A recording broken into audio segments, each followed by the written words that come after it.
우리가 지난 시간에 도망치는 날이나 다시 말하면 이 멸망하는 날이 안식일이나 겨울이 되지 않게 하라라는 걸 마지막으로 했어요. 제가 하다가 당연히 아신다라 생각하고선 안 했던 게 뭐냐면 이 안식일이 일곱째 날 안식일 아니에요. 그럼요. 네, 이게 헷갈리실 것 같더라고요. 절기? 네, 절기 안식일이에요.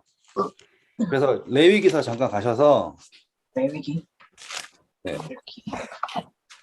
우리 절기 한번 살짝 보고 할게요. 레위기서 16장 와보실까요? 일단은 매 절기마다 안식일이 있어요. 네. 그런데 16장은 이제 대속죄일 말하거든요. 오. 그런데 대속죄일 중에 제일 마지막에 뭐라고 나오냐면 31절 봐보세요. 레위기서 16장 31절. 이는 너희에게 안식일 중에 안식일인즉 너희는 스스로 괴롭게 할지니 영원히 지킬 규례라. 네, 우리 그때 금식 배울 때 했던 거 기억나시죠? 금식 배울 때 스스로 괴롭게 한다라고 하는 것을 금식이다 했던 거. 네. 그래서 그 대속죄일이 일곱째 날 안식일이 아니에요. 하지만 그것을 뭐로 했냐면 절기 안식일이라 그래요. 이해되셨죠? 네. 그래서 이 공부했을 때 기억나시죠? 우리 하나님께서 어떻게 한다고요? 이 절기를 지키러 올 때 세 번 하나님께 나아올 때 무교절 지키러 올 때 여기 무교절 세 개의 무교절이었죠? 오순절 그리고 여기에 뭐예요? 초막절 이렇게 지키러 나아올 때 하나님이 이스라엘의 국경을 지키신다라고 했었잖아요. 그리고 이 날들은 뭐였어요? 절기 안식일이 있는 거예요. 그렇죠? 그래서 너희가 도망하는 날이 안식일이나 겨울이 되지 않게 한다라고 하는 것은 겨울은 뭐였어요? 이 모든 절기가 다 끝나고 나서 완전히 새롭게 되었다라고 선언이 된 이스라엘 백성들이 멸망한다라는 건 이 절기가 무용지물이었다라는 거고요. 그리고 지금 이 절기의 안식일에 뭐 제7의 안식일도 포함된다고 할 수 있겠어요. 왜냐하면 하나님께 나아간다고 하지만 제대로 나아가지 않았을 때 무엇을 못 받는 거예요? 하나님의 도우심을 받지 못하는 거예요. 그래서 예수님께서 너희가 멸망하는 날이 안식일이나 겨울이 되지 않게 기도하라 라고 하신 것이 바로 이 이야기예요. 그러니까 추워서 그러면 안 돼요. 이 얘기가 아니라는 거예요. 네. 네, 안식일 날 도망치면 안식일을 어기는 거니까 안식일에 안 되게 도와주세요. 이렇게 한 것도 절대로 아니고요. 진짜로 그러한 이상한 생각에 쉽게 설득당하면 안 되는 게 맞아. 조금만 논리적으로 생각을 해보시면 그런데 설득 안 당해요. 근데 뭐 하면 설득당하냐면 나는 이 안식일을 지킨다라고 하는 착각에 빠지잖아요. 그런 사람 되게 많잖아요. 성경은 진짜 하나도 몰라요. 근데 안식일은 정말 철저하게 지켜요. 그렇죠? 그 사람의 개념에서. 그리고서는 그거에 대해서 목을 매는 거예요. 성경은 몰라. 성경은 아니고요. 기도도 안 해요. 그 사람이 목 매는 건 뭐예요? 이거예요. 그리고 채식하시는 분들도 그러죠. 제가 그분들이 한다라는 거를 깎아내리는 게 아니에요. 목적을, 그러니까 본질을 까먹은 거예요. 본질을 잊고 우리가 그때 어저께 한 거 그냥 복습이에요. 잠깐. 여기 과부가 있고 여기 헌금함이 있어요. 원래 이 헌금함의 목적 자체가 누구를 향하는 거였어요? 이걸 향하는 거였잖아요. 목적 자체가 하나님께서 우리에게 여유롭게 주신 것은 우리를 통해서 흘러가지고 전해지는 거죠. 그런데 반대로 어떻게 한 거예요? 여기에서 수탈해서 여기를 채운 거죠. 이렇게. 맞죠? 근데 이거를 영적으로 바꾸잖아요. 자, 여기에 이제 부자를 적을게요. 부자. 교회에 영적인 부자들이 있어요. 근데 그분들이 어떻게 부자이냐면 새로 교회에 온 사람들을 수탈해가지고 부자예요. 어떤 식이에요? 이 사람들이 나쁘죠?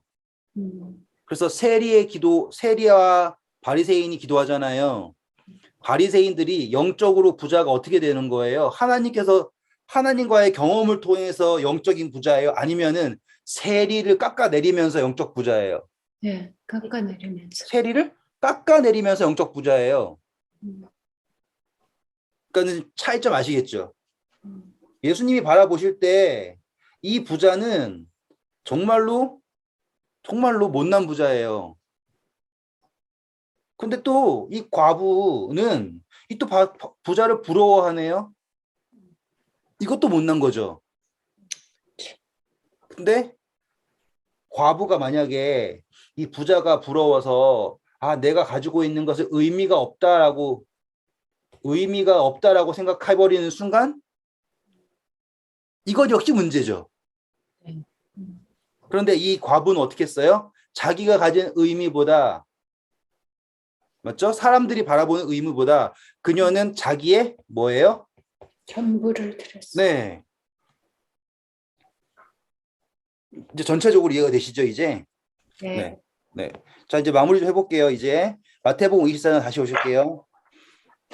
전 솔직히 사도행전 하는 것보다 사복음서 하는 게 훨씬 편해요. 왜냐하면 여기는 할 게 너무너무 많고 사복음서는 혹시라도 내가 역사적으로 얘기할 때 실수할까 봐 조마조마하고 아직까지 근데 요즘에 시간이 있어가지고 이제 성경을 다시 이제 천천히 보고 있는데 너무너무 재밌어요. 성경이 이렇게 재밌어요. 볼 때마다 새로운데 이번에 더 새로운 것 같아요. 기회가 되면 또 그것도 언젠가 공개할 텐데 와 너무너무 신기하고 그 있잖아요. 안 보이던 게 보일 때 그 행복. 네, 요즘에 그걸 좀 느끼고 있어요. 애랑 놀아주느라고 많이 못하지만 자 와보세요. 24장 자 20절 읽어주세요. 너희가 도망하는 일이 겨울에나 안식일이 되지 않도록 기도하라. 네 이제 완전히 이해하셨죠? 네. 네, 그리고 아이 벤다라는 거, 젖 먹인다라는 것도 이해하셨어요? 네. 네. 자, 그 다음이에요. 21절. 이는 그때 큰 환란이 있겠음이라. 창세로부터 지금까지 이런 환란이 없었고 후에도 없으리라. 네, 감사합니다. 자, 이제 우리가 익히 아는 이야기를 갈 거예요. 뭐가 있냐면 환란이 있대요. 근데 이 환란이 어떤 환란이냐면 어떻게 나옵니까? 창세로부터 지금까지 네. 최고의 환란. 자, 창조부터 현재까지 그리고 후에도 없다라고 하죠. 네. 이 환란이라고 하는 거는 그러니까 아주 특정적인 거예요. 그것만 이게 한 번이에요. 아셨죠? 다시는 없대요. 그 환란이. 그런데 이 환란을 어떻게 하셨냐면 22절. 그날을 감하지 아니하면 모든 육체가 구원을 얻지 못할 것이나 그러나 감사합니다. 자, 그 날을 뭐 하지 않으면 감하지 않는다라고 하는 것은 지금 요 날이 줄어들지 않는. 짧아야 한다라고 하는 거죠. 음. 지금 이 날이 이제 특정된 날이에요. 이거는 지금. 읽어보세요. 그러나 택하신 자들을 위하여 그 날들을 감하시리라. 네. 자, 그러면 요 날을 줄이신다는데 감하시는 주권은 누구에게 있어요? 주권 적어야죠. 하나님. 네.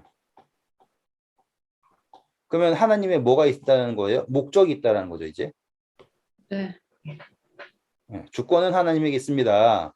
이 환란에는 목적이 있겠네요. 읽어보세요. 그때 사람이 너희에게 말하되 보라 그리스도가 여기 있다 혹은 저기 있다 하여도 믿지 마라. 네, 자, 음. 그리스도가 여기 있다, 저기 있다라고 하는 걸 언제 한대요? 환란 때. 환란 때 한다는 거죠? 네. 그러면 여기에 등장하는 게 뭐예요? 거짓 거기. 그리스도 어. 목적이에요, 목적. 네. 그러면 이 환란이 길어지면 계속 뭐가 등장하는 거예요? 미혹하는 거. 그렇죠. 거짓이라고 하는 게 등장하는 거예요. 그러면은 이 환란의 목적은 누구로 귀결된다라는 게 보여요, 이제? 그리스도로 귀결된다라는 게 보이죠? 네. 참 그리스도를 아는 것.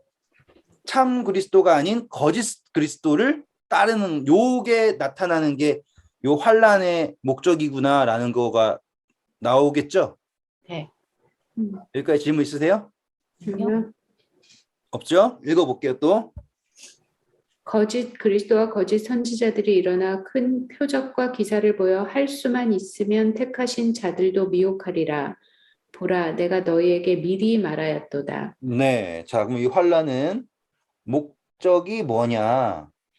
주권은 하나님에게 있는데 하나님이 우리에게 피조물들에게 동시에 누가 나타나게 했냐면 허락하셨냐면 거짓 그리스도와 정말 진짜 참 그리스도가 주어지는 거죠.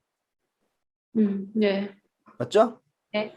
그런데 이게 기간이 계속되면 사단이 할 수만 있으면 누구도 택한 사람들도 누굴 따르게 하려고 한다? 사단. 그리스도. 네. 거짓 그리스도를 따르게 하려고 한다라고 하는 이야기가 되는 거예요. 그럼 마지막 환란이 어떠한 환란이다라는 거가 분명해졌죠? 네. 네. 목적 자체가 우리가 앞서 공부했던 뭐 해, 달별 어쩌고 저쩌고 지진, 처처에 이거는 나타나는 게 뭐예요? 사람의 이기심이었죠. 네. 결국에 증명되는 것은 사람의 이기가 지금 솔직히 말씀드려서 태풍 이번에 토네이도 때문에 난리 났잖아요. 결국에는 그 지구 온난화의 결과잖아요. 생각해 보세요. 여기 5대5가 차갑게 있는데 밑에 텍사스나 그쪽에서 뜨거우면 당연히 바람이 올라갈 수밖에 없는 거잖아요. 12월에 그렇게 날씨가 따뜻하면 안 되잖아요. 그러니까 이거는 하나님의 저주가 아니라 사람의 행위의 결과죠. 성경에 항상 행위의 결과가 나와요. 그래서 행위대로 심판을 받는다라고 하는 표현이 계속 나오잖아요. 그 결과예요. 네. 그런데 지금 이 마지막 환란의 목적은 어디로 가 있냐면 참 그리스도와 거짓 그리스도라는 거예요. 여기까지 이해되셨습니까? 네. 진짜 질문 없어야 돼요. 네. 없어요. 네. 없어요? 네. 네. 자, 그러면 이 거짓 그리스도라고 하는 이 환란이 언제 일어날 거예요? 라고 했을 때 사람들이 예수님 재림하실 때 요쯤이겠구나라고 얘기하잖아요. 네. 그렇죠? 사람들이 만약에 근데 계속 일어나는 거예요. 하나님 때. 이제 그거 하려는 거예요. 요한일서 가시면 이제 나와요. 적그리스도를 보겠습니다. 요한일서 4장 1절부터 읽어볼까요? 사랑하는 자들아, 영을 다 믿지 말고 오직 영들이 하나님께 속하였나 분별하라. 많은 거짓 선지자가 세상에 나왔음이라. 이로써 너희가 하나님의 영을 알지니 곧 예수 그리스도께서 육체로 오신 것을 시인하는 영마다 하나님께 속한 것이요 예수를 시인하지 아니하는 영마다 하나님께 속한 것이 아니니 이것이 곧 적 그리스도의 영이니라. 오리라 한 말을 너희가 들었거니와 지금 벌써 세상에 있느니라. 맞죠? 예수님께서 오리라 하셨다라고 했죠? 네. 근데 요한의 때 벌써 1세기예요. 예수님이 돌아가시고 얼마 안 됐어요. 그런데 이미 왔어요. 그러면 마지막 때라고 하는 것은 2000 몇십 년에 있다는 이야기가 아니라는 거예요. 네. 예수님의 입장에서는 마지막 때는 절대로 인류 역사의 마지막 어딘가를 말하고 계시지 않고 그분에게 있어서 마지막 때는 우리가 어저께 왜라는 거 기억나시죠? 네. 왜라는 것을 깨달은 사람은 언제가 아니라 왜라는 것을 깨달은 사람은 지금이라 그랬잖아요. 네. 네. 여기까지 이해되시나요? 네. 네. 지금 그 시각을 가지고 보시면 예수님께서 말씀하시는 게 좀 달라져 보여요. 자, 이제 다음에 우리가 다음 절 볼까요? 번개가 동편에서 나서 서편까지 번쩍임 같이 인자의 임함도 그러하리라. 주검이 있는 곳에는 독수리들이 모일 것이니라. 감사합니다. 자, 여기 재밌는 거예요. 지금 마지막 환란 때라고 해가지고 막 엄청나게 대단한 거 이야기하실 줄 알았는데 결국에는 뭐밖에 없었어요? 거짓 그리스도밖에 없었죠. 네. 그리고서는 흥미로운 걸 얘기하시는데 예수님께 오시는 모습이 어떻다라고 얘기해요? 번쩍하게 번개처럼 번개가 어떻게 해서? 어쩌? 나서 서편까지. 동에서 어디에서 서까지 어디로? 동쪽에서 서쪽. 오, 감사합니다. 자, 성경에서 방향이 나왔어요, 이제 드디어. 성소 기억나세요? 네. 동쪽에서 서쪽으로 간다라고 하는 게 무슨 표현이었어요? 하나님에게 나아가는 거죠. 네. 이 말씀 무엇과 똑같다고 해요, 지금? 동쪽에서 서쪽으로 어떤 모습이라고? 번개. 번개가 번쩍이는 것처럼 인자가 지금 하나님의 나라, 구원, 그 모든 것은 언제쯤 어떻게 이런 거를 바라보고 오는 게 아니다 이거예요. 번개가 언제 칠 줄 어떻게 알아요? 아무리 재주가 좋은 사람도 이제 모르죠. 하루 종일 키워놓고 있으면 찍을 수 있어요. 근데 핸드폰 카메라 들고 난 번개가 번쩍할 때 사진을 찍을 거야 라고 하는 거 자체가 얼마나 어리석은 거예요. 그 번쩍할 때 내가 동시에 셔터 누른다라고 해봤자 나는 번개 속도보다 느리다는 거 아시죠? 제가 말씀드린 요지는 예수님께서 말씀하시는 게 무엇이냐? 구원, 재림, 심판, 그 모든 것은 번개가 동쪽에서 서쪽으로 번쩍이는 것처럼 우리가 알 수 있거나 우리가 그 때를 안다고 해서 반응할 수 있는 게 아니에요. 그거는 뭐예요? 내가 지금 왜라는 걸 인식했을 때 이때라는 거예요. 자, 우리 이제 사마리아 여인 할게요. 하나님께서는 누굴 찾으세요? 신령과 진정으로 예배하는 자를 찾으시죠. 때가 이르면 이 산에도 그냥 찾아 읽을까요? 제가 이렇게 구연동할 필요 없죠. 요한복음 4장. 요한복음 4장. 예수님께서 신령과 진정한 예배를 찾는 사람들이 어떻게 하는 것인가 라고 하는 걸 나옵니다. 요한복음 4장 23절부터 읽어볼까요? 아버지께 참되게 예배하는 자들은 영과 진리로 예배할 때가 오나니 곧 이때라. 아버지께서는 자기에게 이렇게 예배하는 자들을 찾으시느니라. 네, 감사합니다. 자, 예배를 언제 하고 어디서 하냐가 중요한 게 아니라 그때는 언제다? 곧 지금. 이때다. 구원 역시 어떻다? 지금. 이때예요. 그러니까 예수님께서 번개가 동편에서 나서 서편에 번쩍인 같이 인자의 임함도 그러하다라고 하는 표현은 진짜 신속하게 오실 거니까 그렇게 알고 있어라 라고 하는 것 넘어서는 거예요. 그거는 우리가 도저히 가늠할 수 있는 것도 아니고 가늠을 한다고 해서 반응할 수 있는 것도 아니고 아시겠죠? 신랑이 온다라고 하는 소리가 나타났어요. 그때 다섯 미련한 처녀는 그때부터 준비하면 되겠지라고 했는데 이미 늦었죠. 반응할 수 있는 게 아니에요. 그렇죠? 그 다음 절 뭐라고 나옵니까? 주검이 있는 곳에는 독수리들이 모일 것이니라. 네, 감사합니다. 이거 되게 재밌는 성경절이에요. 주검은 뭐냐면 시체죠, 시체. 시체가 있는데 뭐가 보인다 그래요? 독수리. 독수리. 자, 이 독수리가요. 요 이야기가 정말 재밌는 거예요. 예수님께서 뭔가 의도하고 하셨겠죠? 네. 아니 시체가 있다라는 거, 독수리가 온다라는 거 이게 무슨 소리냐라고 했을 때 이 독수리가요. 뭘 얘기하냐면 악한 영을 얘기하면 돼요. 음. 이건 계시록에도 나오는 거예요, 이제. 우리 계시록 가볼게요. 19장 17절부터 21절 가볼게요. 또 내가 보니 한 천사가 태양 안에 서서 공중에 나는 모든 새를 향하여 큰 음성으로 외쳐 이르되 와서 하나님의 큰 잔치에 모여 왕들의 살찐 살과 장군들의 살과 장사들의 살과 말들과 그것을 탄 자들의 살과 자유인들이나 종들이나 작은 자나 큰 자나 모든 자의 살을 먹으라 하더라. 이게 뭐냐면 계시록에 나오는 새들의 잔치 이야기예요. 음. 이 사람들이 살았다고 주장을 하거든요. 그래가지고 자기네가 권세가 있다라고 얘기를 해요. 근데 하늘의 천사가 명령하는 건 뭐예요? 새들에게 이것을 먹으라 그러죠. 네. 그들이 누구에게 허락된 거예요? 악한 영들에게 허락된 거예요. 우리 씨 뿌리는 자의 비유 기억나세요?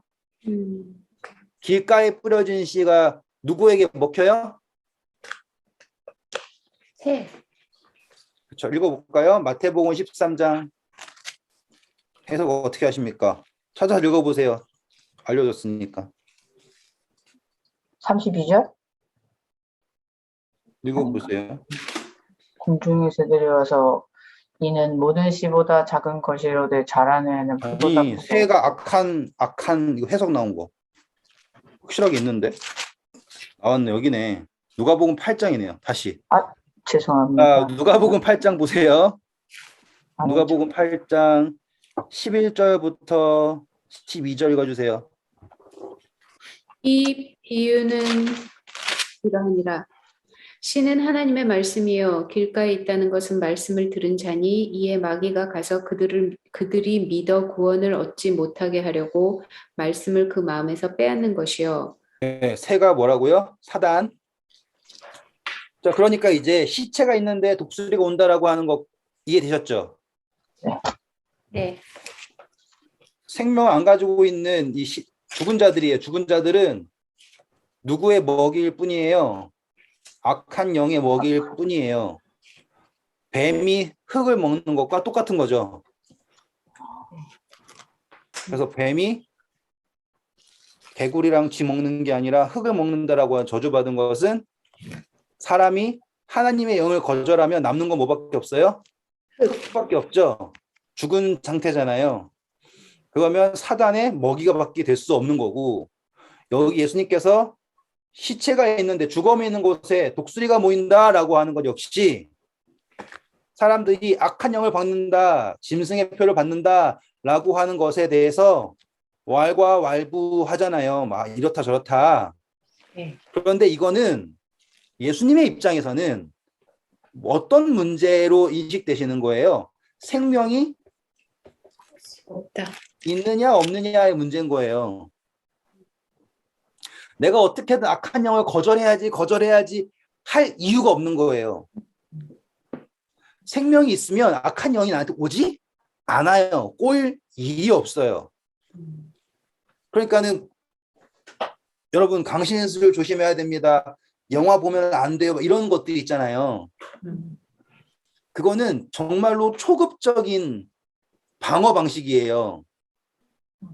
저를 예를 들면 저도 그런 거 되게 좋아하거든요. 재밌잖아요. 영화 보면 즐겁고.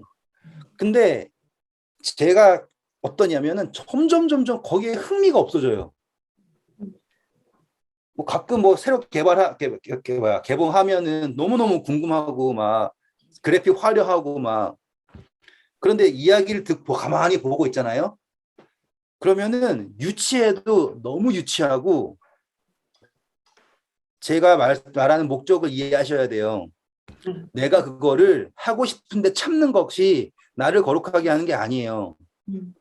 그것을 넘어서는 기쁨을 가져야지 되는 거예요. 담배를 끊는 게 내가 참아서 끊는 게 평생 참는 거다 그게 아니라 담배를 피는 것보다 더 높은 기쁨이 있어야지 그게 사라지는 거라고요. 이해되셨죠? 네.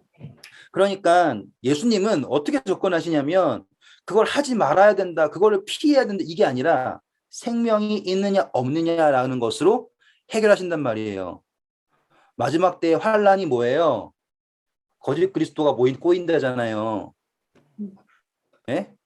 이게 너무나 큰 환란이고요. 그날을 줄이지 않으면 안 될 것처럼. 하지만 이건 역시 뭐가 해결되면, 생명이라고 하는 문제가 해결되면 아무런 고민할 것이 없습니다라고 말씀하고 계시는 거예요. 네. 완전하게 이해되시죠? 네. 이걸 막 어렵게 꼬아야 될 이유가 안 느껴지시죠? 네. 네, 이걸 하나하나 가지고는 막 리스본 대지진입니다. 뭐 저기 그러면요. 그거보다 더 큰 일이 일어나면 그건 또 완전 틀린 이야기예요. 그거는 딱 그 세대 아시겠어요? 그 세대를 위한 거예요. 일어나는 모든 일, 흑사병도요. 그 세대를 위한 판단이 기준이에요. 코로나도요. 지금 여기 이 시대에 살고 있는 이 세대를 위한 판단 기준이에요. 그 이상을 넘어가가지고는 그때 몇 월 며칠에 일어났던 것이 성경을 우리에게 진리로 말하고 있는 증거입니다라고 하는 거는 정말로 해석의 한계에 봉착하는 거예요. 왜 그러냐면 예언이 있잖아요.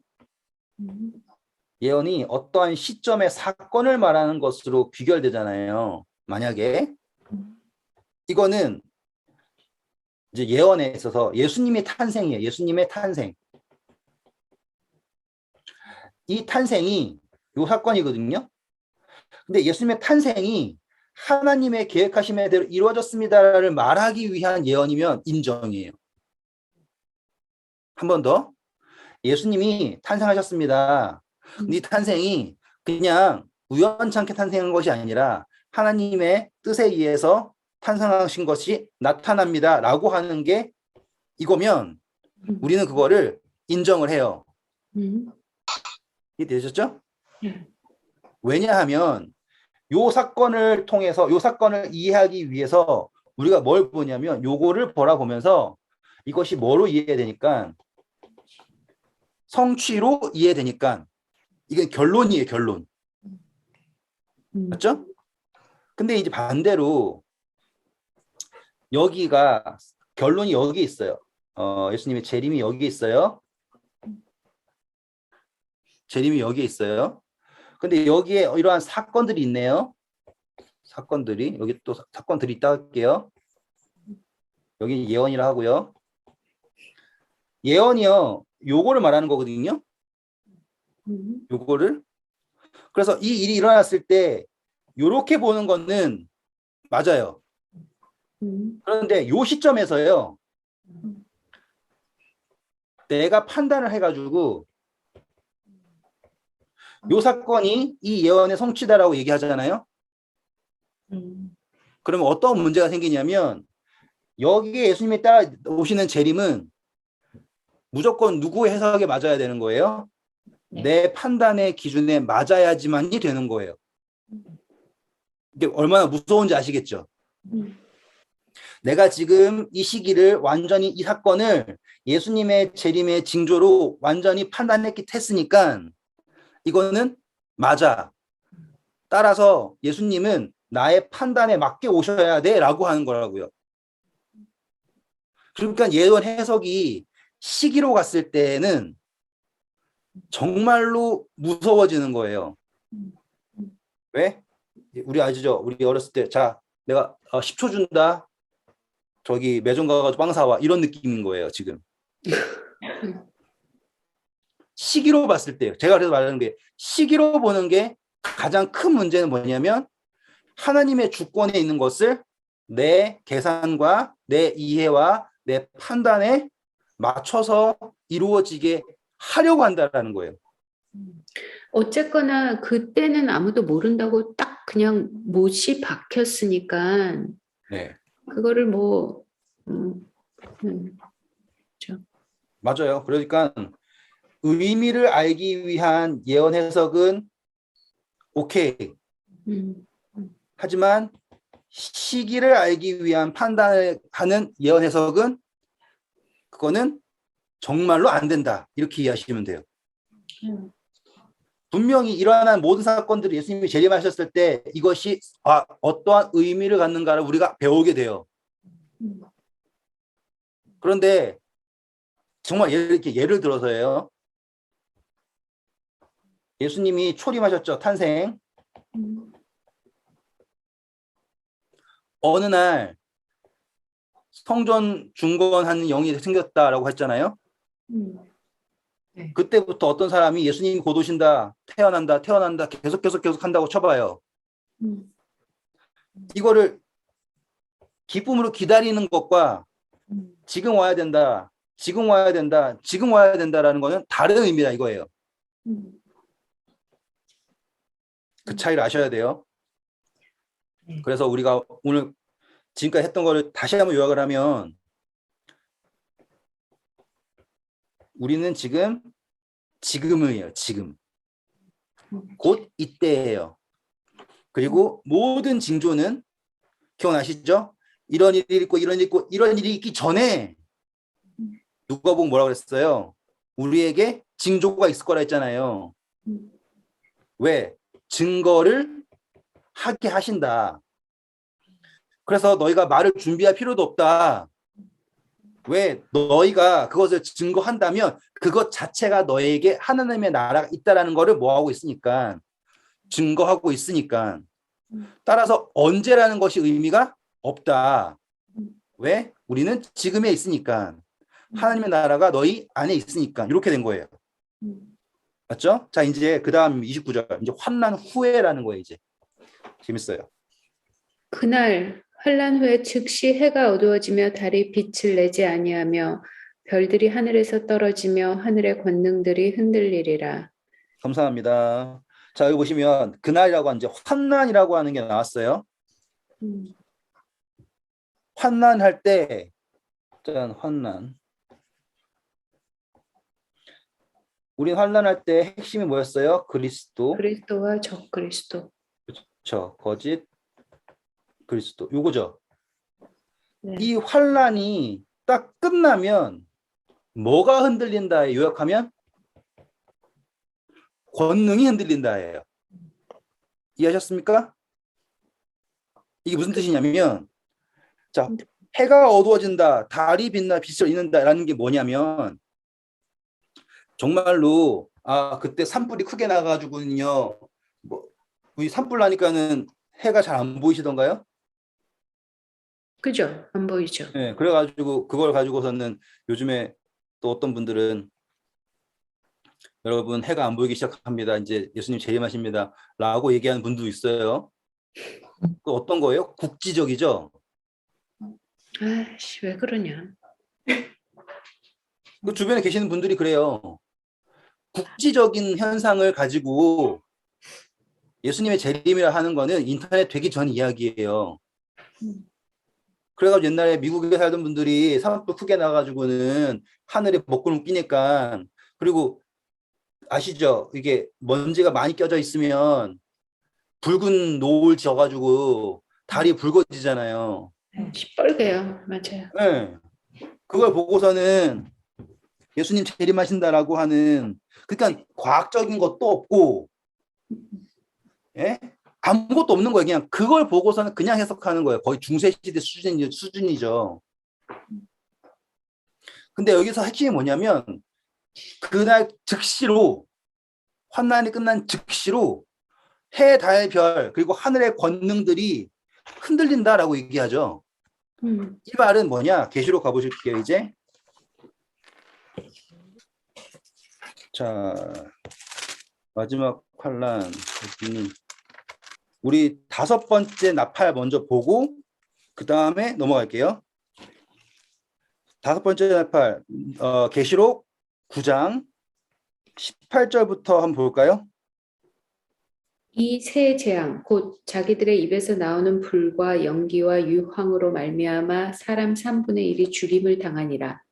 이 말들의 힘은 입과 꼬리에 있으니 꼬리는 뱀 같고 또 꼬리에 머리가 있어 이것으로 해하더라. 자, 이 사람들이 이제 꼬리가 나와요. 꼬리. 이거 한국말이 참 좋은 게 꼬리 친다라는 표현이 음, 있죠. 예. 네, 꼬리. 자, 꼬리는요. 이사야서 9장 15절에 해석이 나와요. 그 머리는 곧 장로와 존귀한 자요 그 꼬리는 곧 거짓말을 가르치는 선지자라. 와, 그분인지 알죠? 꼬리는 뭐다? 거짓말을 거짓? 거짓 그렇죠. 선지자. 거짓. 그러면 아까 우리 환란에 맞죠? 거짓. 그래서 이 마지막 환란 때에 그들이 가지고 있는 권능은 어디에 있어요? 꼬리와 입에 있죠. 참람된 입, 꼬리. 계속 읽어볼까요? 이 재앙에 네. 죽지 않고 남은 사람들은 손으로 행한 일을 회개하지 아니하고 오히려 여러 귀신과 또는 보거나 듣거나 다니거나 하지 못하는 금, 은, 동과 목석의 우상에게 절하고 또 그 살인과 복술과 음행과 도둑질을 회개하지 아니하더라. 뭐라고 나옵니까? 이렇게 했으면은 뭐 해야 되는데 회개를 해야 되는데 오히려 뭐에 더 의지하는 거예요? 자기들이 의지했던 것을 더욱 의지하죠. 뭘 더 의지한다? 거짓을 더 의지한다. 이 사람들에게 해, 달, 별들이 뭘까요? 신. 이 사람들에게 바로 이게 이 사람들에게 하늘의 권능은 뭐였냐면 이 거짓이었던 거예요. 이렇게 되면 이제 이해되시겠어요? 네. 자, 환란 때예요. 우리 애굽에서 열 재앙이 있었죠? 네. 그 열 재앙이 다 어떤 재앙이었어요? 애굽의 신들을 치시는 재앙이었죠. 맞아요? 네. 찾아볼까요? 출애굽기 12장 12절이에요. 내가 그 밤에 애굽 땅에 두루 다니며 사람이나 짐승을 막론하고 애굽 땅에 있는 모든 처음 난 것을 다 치고 애굽의 모든 신을 내가 심판하리라. 나는 여호와라. 네. 그래서 환란이 끝나면 해달별이 다 어두워진다라고 했지 않습니까? 그러니까 해가 달과 별들이 다 어두워진다라고 하는 표현 자체가 가리키는 게 애굽의 환란과 똑같잖아요. 그들이 의지하던 모든 신들이 다 없어지는 거예요. 이제 그러니까 이 환란의 목적이 아시겠죠? 환란의 주권이 누구에 있다는 거 아시겠죠, 이제? 네. 하나님에게 환란의 주권이 있다는 게 이해되시죠? 그 환란이 지나고 나서야 모든 불은 다 꺼지고 누구만 밝게 빛나는 거예요? 예수 그리스도만 밝게 빛나는 거예요. 그러면 여기서 하늘의 권능들 이러면은 그것도 의지하던 잡신이에요? 그건 아니죠. 네, 맞아요? 맞아요. 네네. 여기서 해, 달, 별 모든 것들이 다 어두워진다잖아요. 자, 그럼 해석을 이렇게 해볼게요. 만약에 해와 달이 하나님, 예수님 이런 식으로 하잖아요. 그러면은 문제가 커지죠. 네. 또 해와 달과 별들을 하나님의 말씀이라고 해요. 그럼 또 문제가 커져요. 왜 하나님의 말씀이 어두워지면 안 되죠? 이해되시죠? 네. 가뜩이나 환란이 힘든데 환란은 누구를 판단하는 것인데 진짜 그리스도와 가짜 그리스도가 나타나는 거잖아요. 환란이. 근데 환난 후잖아요. 그러니까요. 환란 후에는 더 이상 다른 것들이 아니다 이거예요. 오로지 예수 그리스도만 완전한 빛, 참 빛.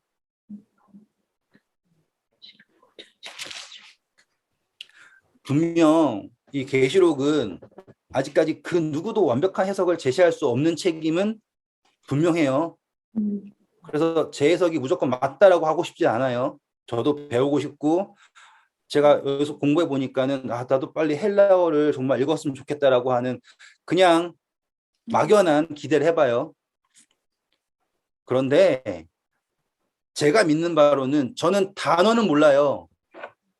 단어는 모르지만 저는 문맥을 볼 줄 알거든요. 근데 문맥에서 환란 후에 어두워진다라고 하는 것, 그치. 애굽의 재앙에서 환란 후에 모든 신들이 없어졌잖아요. 음, 누가 하나님이라는 게 유일하게 드러났어요. 여호와가 유일한 하나님이라는 게 모든 게 드러났죠. 음. 맞아요? 계시록 다시 해볼까요? 똑같은 이야기가 반복돼요, 이제. 자, 계시록 이제 마지막 재앙입니다. 15장 볼까요? 15장 1절 읽어주세요. 또 하늘에 크고 이상한 다른 이적을 보매 일곱 천사가 일곱 재앙을 가졌으니 곧 마지막 재앙이라. 네, 하나님의 자, 진- 7재앙이 있어요. 마지막 재앙이래요. 네. 16장 오세요. 9절 읽어볼까요? 9절부터 11절까지. 사람들이 크게 태움에 태워진지라. 이 재앙들을 행하는 권세를 가지신 하나님의 이름을 비방하며 또 회개하지 아니하고 주께 영광을 돌리지 아니하더라.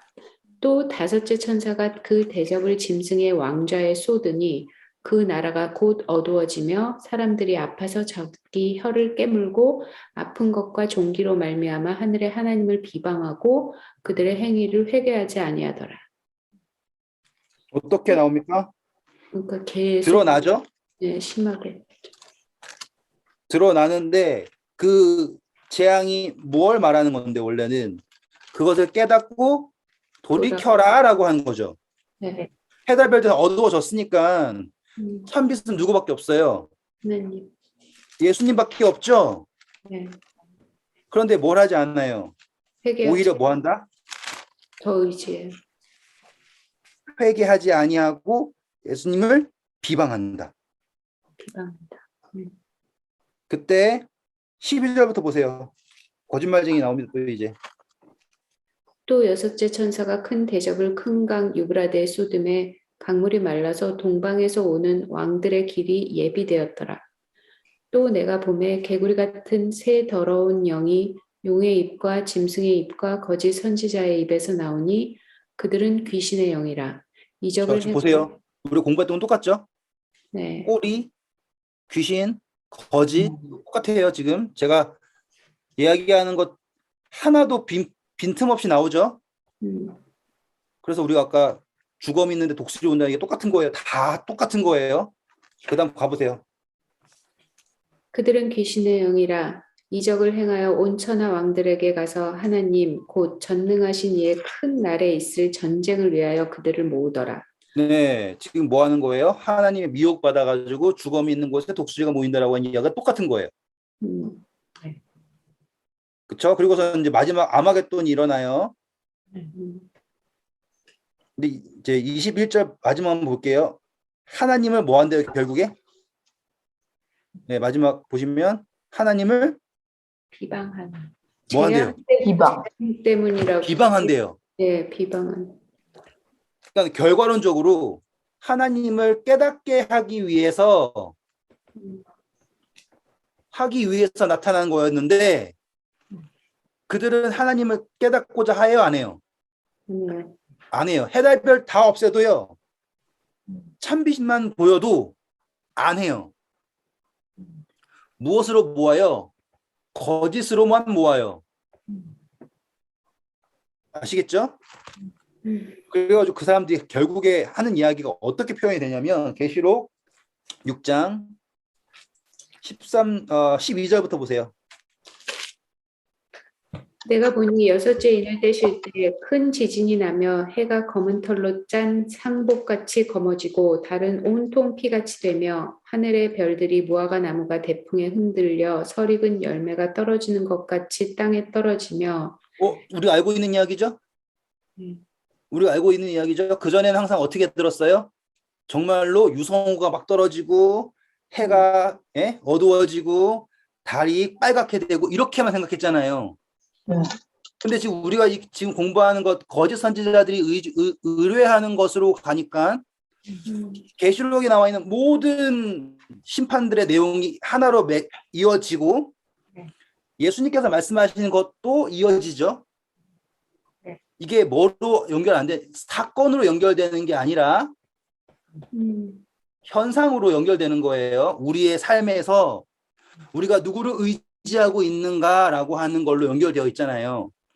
제가 만약에 뭐를 들어서 명예를 의존한다. 그래서 나는 이 나라에 뭐가 될 거야 라고 생각을 했어요. 그리고 이 나라에 난 가진 게 아무것도 없어. 의지할 게 아무것도 없는데 얻을 게 아무것도 없어.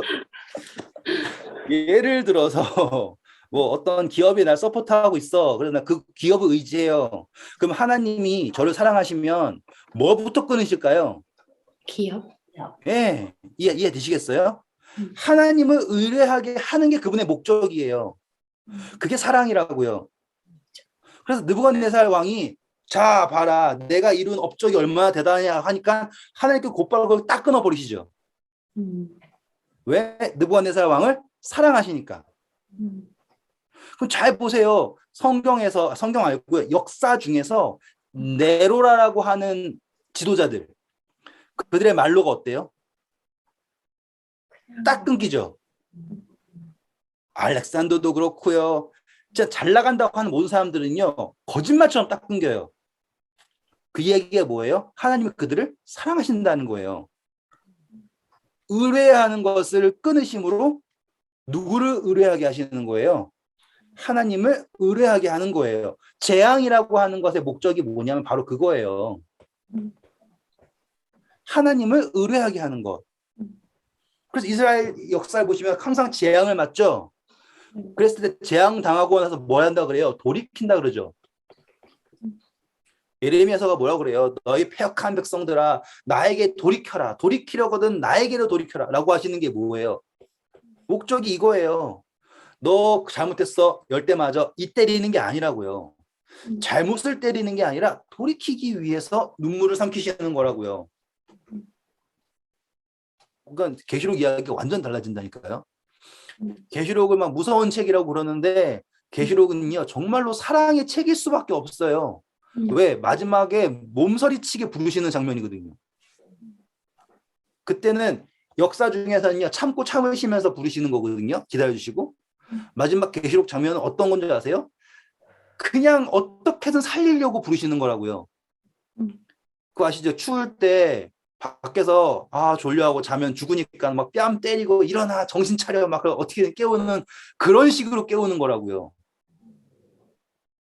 자 마지막 때에 뭐예요? 해달별 어두워지고 모든 별이 떨어지고 라고 하는 게 진짜로 해달별 떨어지고 유성우 내려오고 그 문제가 아니라고요. 왜? 그 당시에 사람들이 믿던 신들이 뭐예요? 해, 달, 별, 일월 성신을 섬기지 말라고 하죠. 성경에서 단 한 번도 해, 달, 별이 어두워진다 이거를 진짜 해, 달, 별로 한 적이 한 번도 없어요. 신명기에 보면 찾아볼까요? 제가 지금 기억이 잘 안 나는데 내가 너희를 위하여 배정한 이 해, 달, 별들을 보고 섬기지 말아라 라고 하는 게 나와요. 신명기 4장 19절. 녹슬지 않았군요. 또 그리하여 내가 하늘을 향하여 눈을 들어 해와 달과 별들 하늘 위의 모든 천체 곧 너희 하나님 여호와께서 천하 만민을 위하여 배정하신 것을 보고 미혹하여 그것에 경배하며 섬기지 말라. 완벽하죠. 미혹 나오죠. 경배한다, 섬긴다. 그러면 이제 누가 와가지고는 몇 월 며칠에 해가 어두워졌습니다. 그럼 예수님 오십니다. 이 얘기 안 들으시겠죠 이제? 달달 외웠는데. 미혹의 영들, 해와 달과 별들을 의지하게 하는 지금 제가 설명하는 것을 이해하실 수 있겠죠 이제? 네. 성경은 단 한 번도 해와 달과 별들을 실제 해달별로 한 적도 없고 그리고 계시록은 어떤 책이에요? 예언서예요. 근데 어떤 예언이냐면 상징으로서 이야기하고 있단 말이에요. 그러면 계시록에서 해달별 어두워진다라는 걸 예수님께서 해달별 어두워집니다라고 하셨단 말이에요. 근데 그 시점이 그 시기가 언제냐면 환란이 끝나고 나서라고요. 맞죠? 환란 후니까. 맞아. 네. 그러면은 그 과거에 있었던 해가 어두워졌던 사건, 별 유성우가 많이 떠준 사건은 그러면은 우리는 지금 환란이 끝났어요? 아니죠. 아니잖아요. 그것도 안 맞잖아요. 음. 그러니까 아무것도 안 맞아요. 시기에 빠져가지고 뭔가 설명하려고 하는 순간부터는 그거보다 더 큰 일이 일어나면 안 맞고요. 그쵸? 그 시기가 있고 나서 예수님 곧바로 안 오시면 그것도 안 맞고요. 확실한 것은 모든 재앙은 돌이키라라고 하는 그분의 메시지고 음. 그 재앙을 통해서 드러나는 것은 이제 참빛 예수님밖에 아무것도 보이지 않습니다예요. 음. 맞죠? 네. 자, 다시 계시록 오셔서요. 15절부터 보세요. 땅의 임금들과 왕족들과 장군들과 부자들과 강한 자들과 모든 종과 자유인이 굴과 산들의 바위 틈에 숨어 산들과 바위에게 말하되 우리 위에 떨어져 보좌에 앉으신 이의 얼굴에서와 그 어린 양의 진노에서 우리를 가리라. 그들의 진노의 큰 날이 이르렀으니 누가 능히 서리요 하더라. 자, 이 사람들이 뭐 하는 거예요? 책임을 누구에게 넘겨요? 산들에게 넘겨요. 기억나시죠? 산들이 상징하는 거. 권능들이라는 거. 권능들. 권능. 그래서 내가 산을 향하여 눈을 돌리라 나의 도움이 어디서 올고. 사단이 뭐라 그래요? 내가 지극히 높은 산에 내 보좌를 두어서 내가 북구산 높은 지폐에 올라 지극히 높은 자와 비기리라 하고 하면서 산들, 권능이라고 얘기한다고요. 그래서 모든 산 위에 높은 산, 모든 보좌 위에 높은 보좌라고 하는 거. 아까 마태복음 뭐라 했어요? 모든 권능들이 흔들린다라고 하셨잖아요. 네. 계시록에도 그대로 나오죠. 그리고 앞으로 나오는 모든 재앙들도 나팔들도 다 결국에 같은 말을 하고 있는 거예요. 다시 마태복음 24장 오셔서요. 분명히 이 사람들이 애곡한다 그랬죠, 여기서? 네. 뭐라고? 애국? 산들한테 쏟아져라, 나를 지켜라, 막 그러잖아요. 네. 맞아요? 네. 네, 마태복음 24장 29절부터 읽어보세요. 그날 환란 후에 즉시 해가 어두워지며 달이 빛을 내지 아니하며 별들이 하늘에서 떨어지며 하늘의 권능들이 흔들리리라. 이해하셨어요, 이건 진짜? 네. 환란 후에요. 환란 후에. 그죠? 네. 네. 그러니까는 우리가 알고 있는데 과거 이야기 가지고는 재림의 징조라고 얘기하는 건 다 틀린 거예요, 그러면. 네. 맞죠? 네. 전 지금 시기파들의 해석에 대해 말하고 있는 거예요. 네. 아직 그들이 말하고 있는 환란이 이르지 않았어요. 아무도 그 어떠한 교단도 마지막 환란이 이르렀다라고 얘기하지 않아요. 그렇죠. 코로나가 시작입니다 정도는 얘기하지만 마지막 환란이 이르렀다고 얘기하진 않아요. 그죠. 그런데 여기 분명히 환란 후라고 했단 말이에요.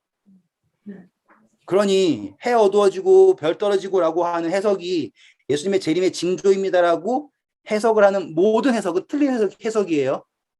네. 맞죠? 네.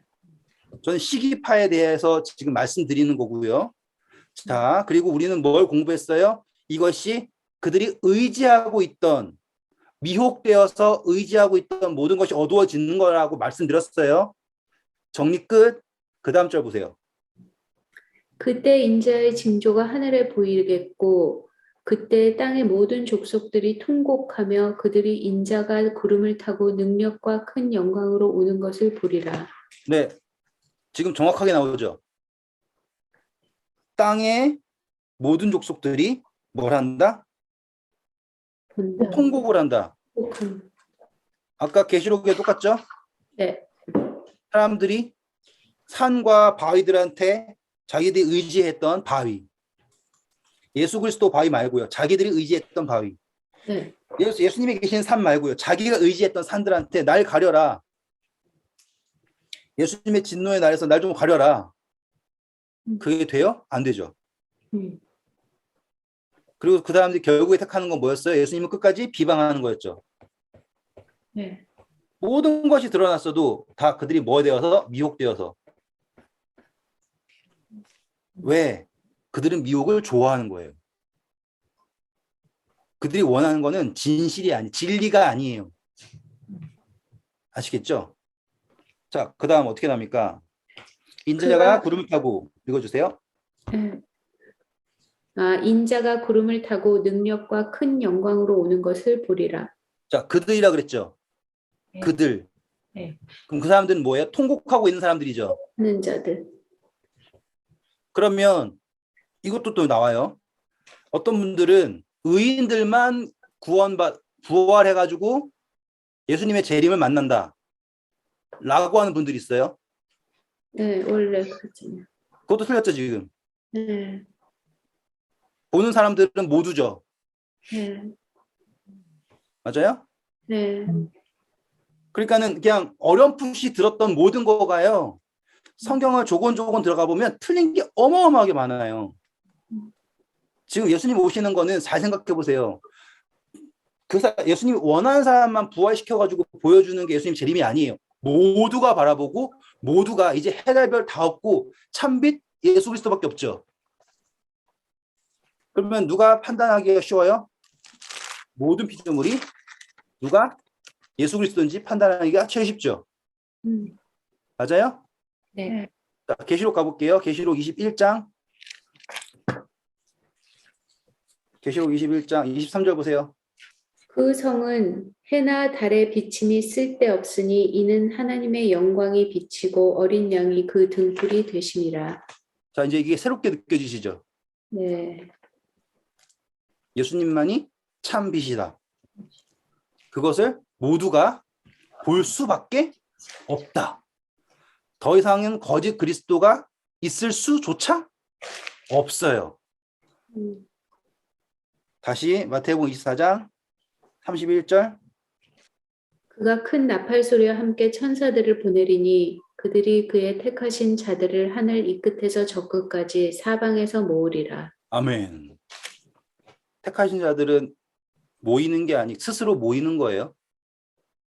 나와오는 거죠. 목소리를 아니까. 재밌지 않아요? 예수님의 재림이 전혀 다른 모양으로 해석이 된다는 게. 네. 지금 여기서 말하는 이 때는 재림이에요. 네, 이건 재림이에요. 재림. 네.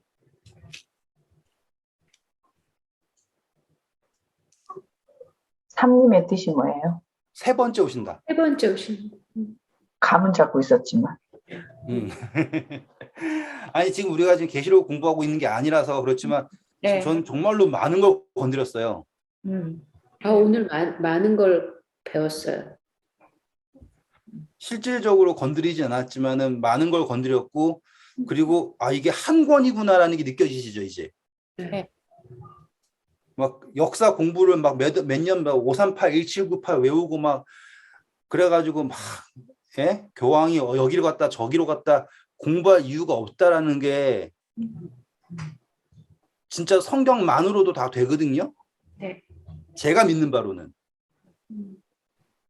만약에 역사를 모르면 성경은 모른다라고 얘기하는 순간 저는 저 성경 공부하고 싶지 않을 것 같아요. 진짜 성경은 성경 안에서 모든 것이 완벽하게 설명이 되고 완벽하게 드러난다라고 하는 게 저에게 있어서 정말 성경을 보는 이유고 성경이 어려우니까 다른 책을 봐가지고 성경을 이해한다라는 건 전 도무지 납득할 수가 없거든요. 그 말은 맞아요. 맞아. 네. 그러니까 진짜 오늘 딱 보셨던 것처럼 그동안에 생각했던 해달별이 뭐 언제 했고 저랬고 그런 거 말고요. 진짜로 마지막에 더 이상 해와 달과 별이 비침이 쓸 데 없다. 누구밖에 없는 거. 더 이상 미혹이라는 게 의미가 없는 거예요, 이제. 빛은 누구밖에 안 남아요? 예수 그리스도밖에 안 남아요. 그래서 참빛이라는 그분을 영접하는 것. 감사합니다.